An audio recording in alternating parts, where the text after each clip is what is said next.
I think we'll probably get started here because we want to keep this short and sweet and not fill your head with information in a very short amount of time. My name is Leanne Schutz, and I'm with House Public Information Services. And I've been part of a group over the past year trying to figure out how we were going to help people learn to navigate the website, the newly redesigned legislative website. And that's when we came up with the idea of having some sessions during the lunch hour to help people and to answer your questions, but we wanted to keep it short.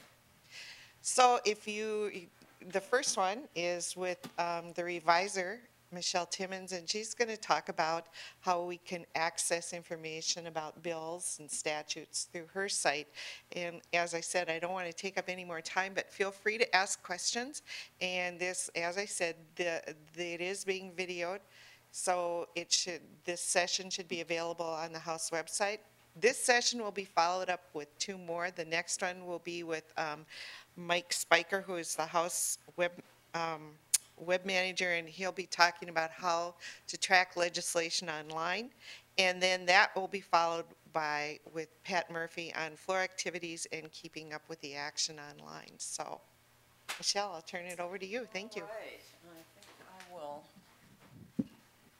grab this microphone so I can stand by the arrow keys here.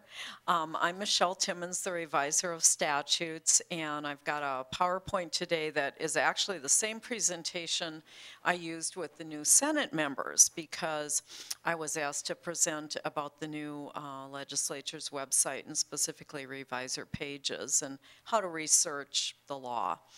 So except for a few updates as we've made changes to the web and improvements, it's the same presentation the new senators saw. So starting at the legislature's main page, which is what you see on the screen, I'm going to show you a couple different entry points into the reviser Minnesota law page. One thing that was done in the redesign is that on every page on the Minnesota Legislature's website, you will see that navigation bar in red at the top of the page.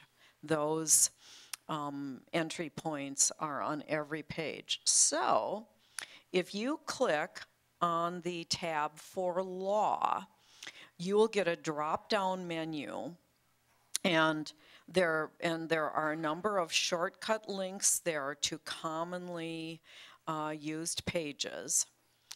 And you can also click right on that word law, and that will take you to the main Minnesota law page that the reviser's office produces. The other entry point into that Minnesota law page is from the main page, where you see the header there right in the middle, front and center, statutes, laws, and rules.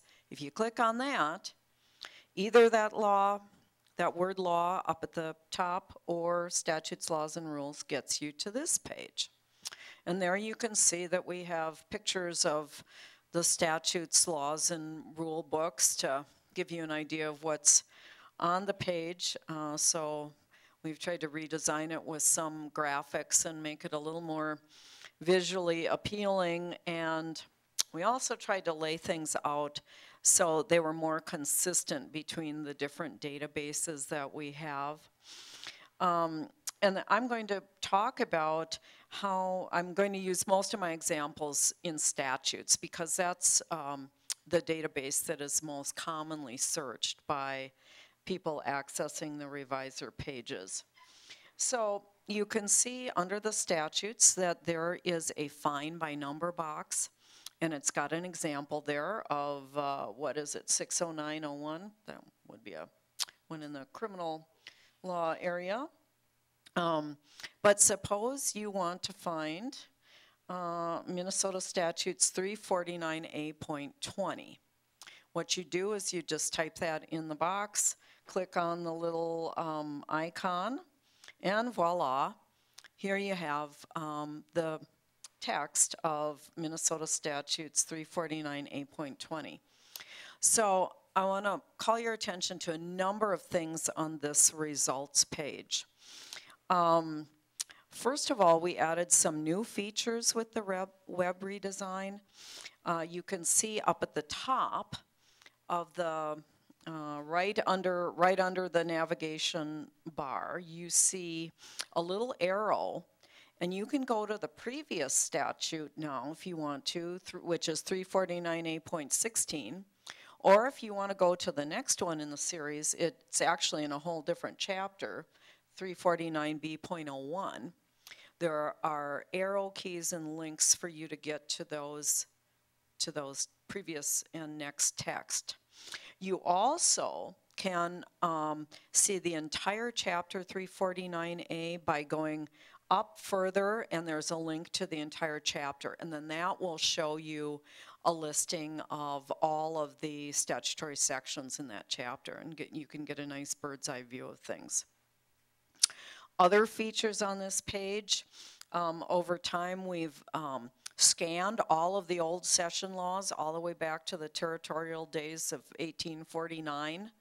So in the history notes at the end of the statute, you'll see a link. This history is not as old. This is a 2012 statute. but if we had lengthier history, you'd see lots of different links there, and you'd be able to trace the history all the way back. There's also recent history on the right-hand sidebar. You'll see that at the bottom right hand corner of the screen. And we put it in two places because many times the statute will be very lengthy, so you won't want to scroll to the end, but you can get it on the side. There's also index topics in that sidebar, so you can go to other index topics that might be related to the statute that you're looking at. And there's other general resource information about statutes that's there on the sidebar. So there's really a lot of information on this results page. Okay, so suppose now in this hypothetical you don't know the number. So you're not going to retrieve by number. Now you want to search. You want to use search terms. So one thing that you can do is in the static navigation bar on all the revisor pages, that's that white bar that's right under the picture of the Capitol, you see there's a search law by keyword. This gets you to a very comprehensive document search page. And you can determine if you want to search by all of the words, any of the words, exact phrase, or do an advanced search. You can make that decision. You can also determine which database you want to use: statutes, laws, rules, court rules. And you can click as many of those as you want. You can even narrow those down if you just want to search in a particular year of statutes. There's a way to do that. So there are a lot of possibilities with this search. In this case, we're typing in stadium games and clicking Minnesota statutes because we want to find a statute. And here's our document search results. It says there are 8 documents with those keywords, and where those keywords appear in the titles, in the head notes, it's highlighted for you. And then you can click to those. The other thing that we've done, and we've already made some tweaks and probably will make more, we've tried to put a shortcut keyword search box to each database on this main law page. So under the statutes, next to the find by number box, there's a search by keyword box. That defaults now to all of the words. If you put, if you type something in there, it will default to the all of the words option that is most commonly used, and it will search the current statutes database. So that's a shortcut key. Stay tuned. I've gotten some comments that that's not terribly visible. People aren't necessarily seeing it on the page. I got a comment just this morning that the box could be bigger. So I think we'll be continuing to make some improvements in that, but we're trying to give you a shortcut. Okay, other ways to get into the statutes, you can click in the center, you'll see that phrase current statutes. If you click on that, you will get a listing of all the current statutes by the number of the chapters and the titles.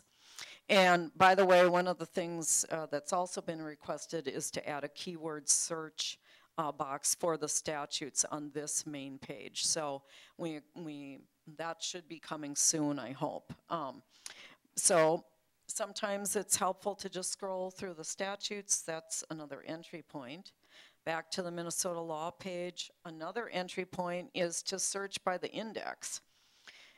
And just a word about searching by index and sort of the different cases where you're searching by a keyword versus by an index. When you're searching for keywords, you're trying to think of what are the most unique words in what I'm looking for so that hopefully I can find this needle in the haystack. When you're searching by an index topic, you need to think a little differently. Well, what's a broad topic that my very specific topic might fit under? So for example, in this case, I typed in sports. You could have gotten to that by clicking on the S and seeing the laundry list of all the index topics that start with S.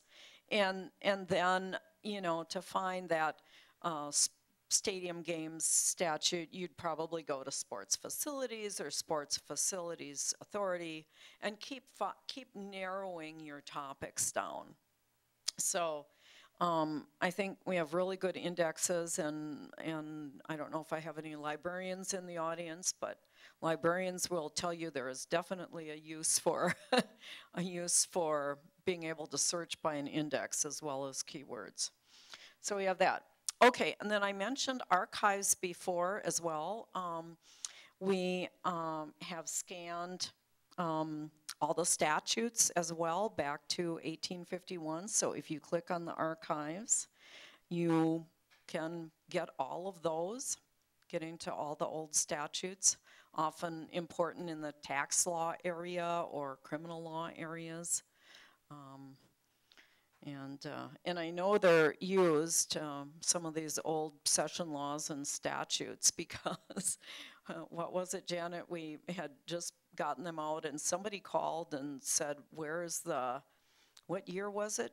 1929 or something, that was really old. You're missing material for, these old statutes. Okay, I guess we'll fix that. Found another book and put it up there.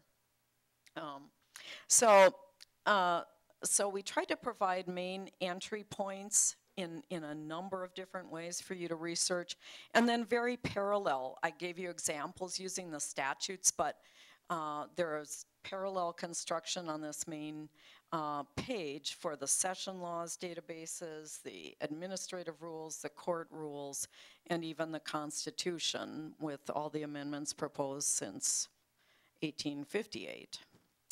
Over on the far right-hand side, we've tried to provide some links to special resources, quick links to things like uniform acts, or a really common one under session laws that people use is Table 2, which will tell you what statutes were amended in session laws, and it's a very useful research tool. So we tried to provide quick links also for commonly used tools and pages that we provide.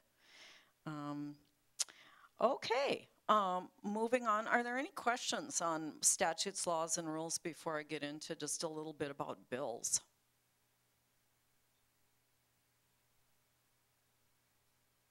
Okay.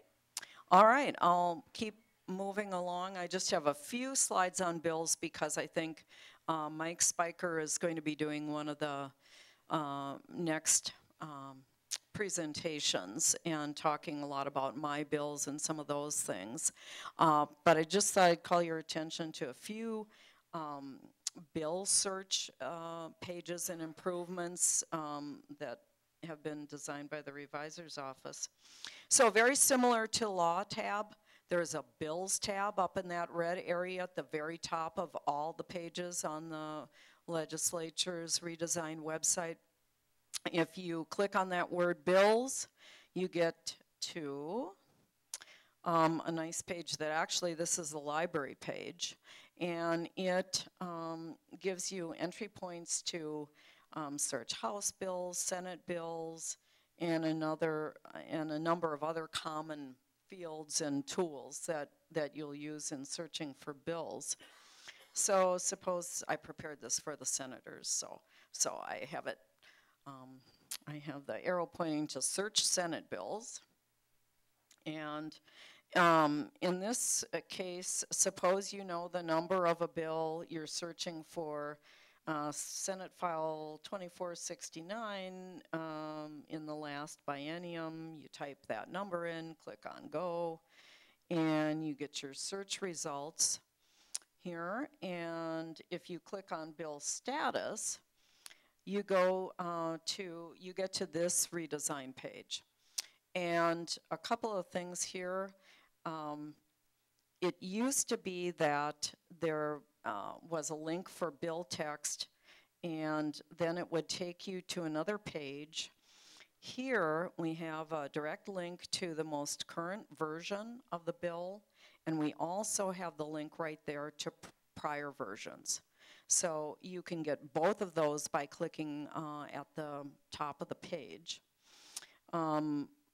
We have the same, hopefully, all the same information that we had on the prior bill search pages. We tried to keep everything we had and add more.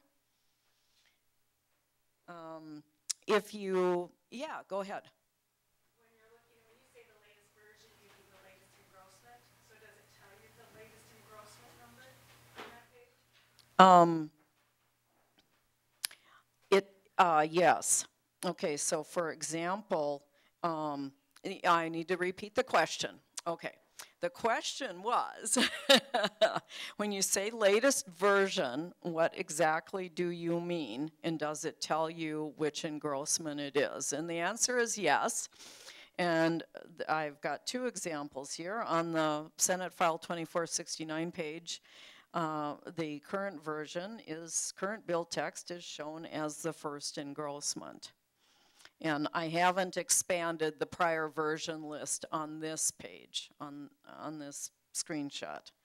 On this screenshot, where I was looking at the House companion, this is telling you that the current version is the second engrossment. And I have clicked on the version list to show you that the screen will expand to include the version list. And it shows you that there's as introduced, the first engrossment, second engrossment, and a conference committee report. So, and then if you were to click on that link again, it'll snug it up and take away the version list. So here's the information on the House companion. If you then scroll on that one, you scroll down, you see all the House actions, very similar to the kinds of search results we had in the old design. Keep scrolling, you'll see the Senate actions. And then the new feature that we put in, the default is to show for a House file, House actions, then Senate actions. For a Senate file, Senate actions, then House actions. And I think the tab is called separated for that version, that view. But we've provided an alternative view that is called chronological.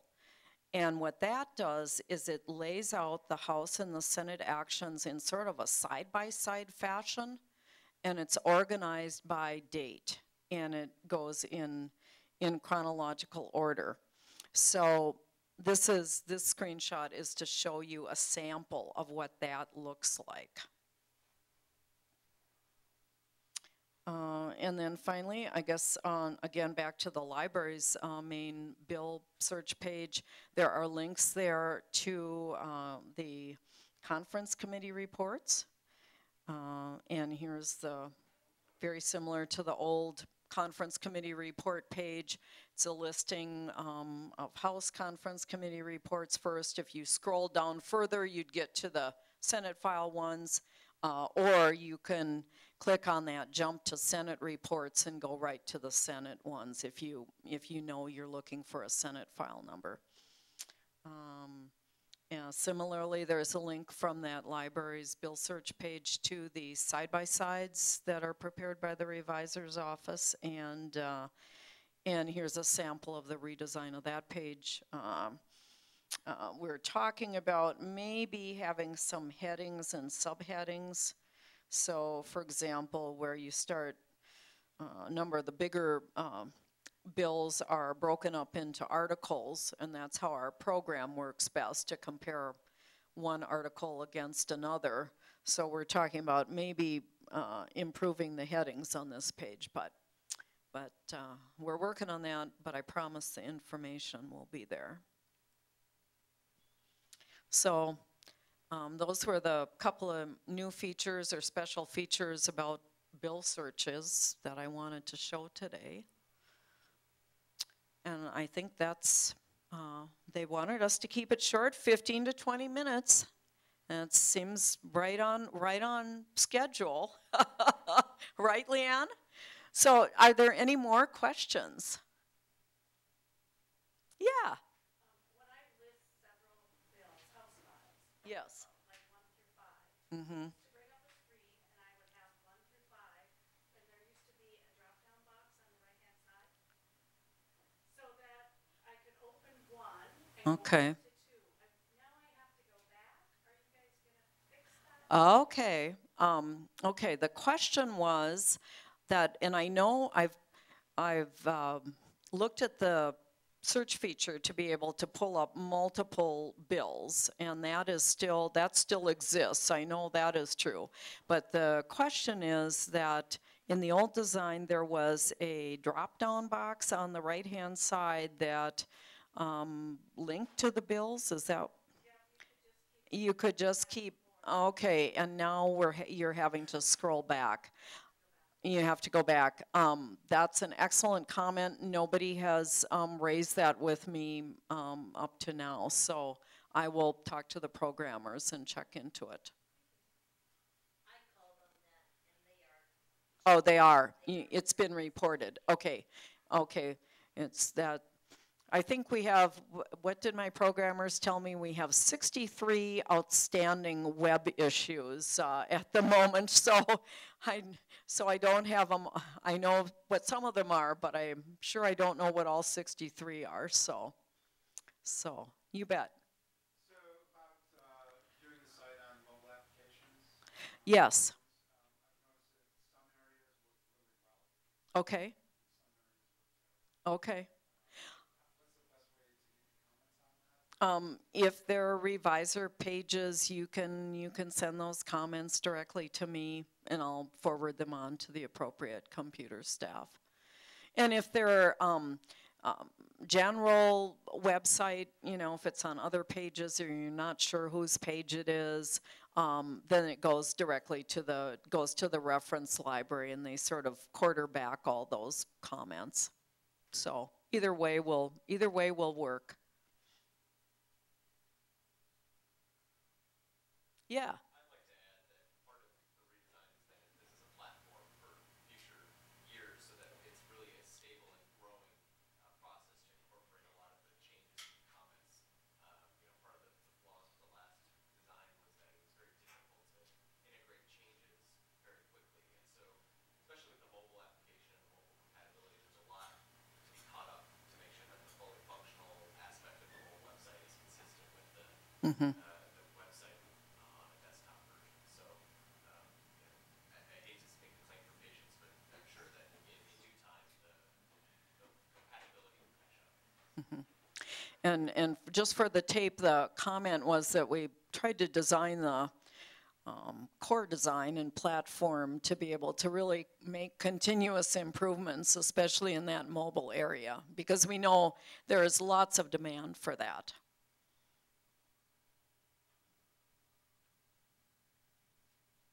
Anything else? Well, please continue with comments and let us know if there are things you like or things that need to be fixed, and we'll keep on working to make it the best site we can. And don't forget, on the 28th, Mike Spiker will be talking about how to track legislation online. Thank you.